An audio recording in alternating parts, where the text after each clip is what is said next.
சனியின் நட்டங்கள் தவிர்க்க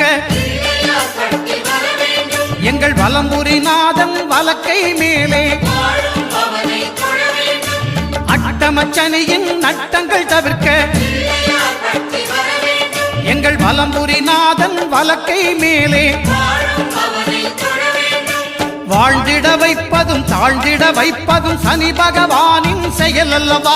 அந்த கணபதி கரத்தை கண்டவர் தமக்கு சனியின் பார்வை நலம் அல்லவா.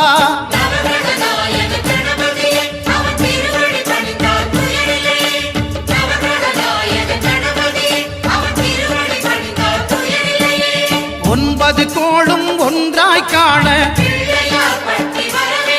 அங்கு கற்பகம் என்னும் கடவுளின் மெய்யில்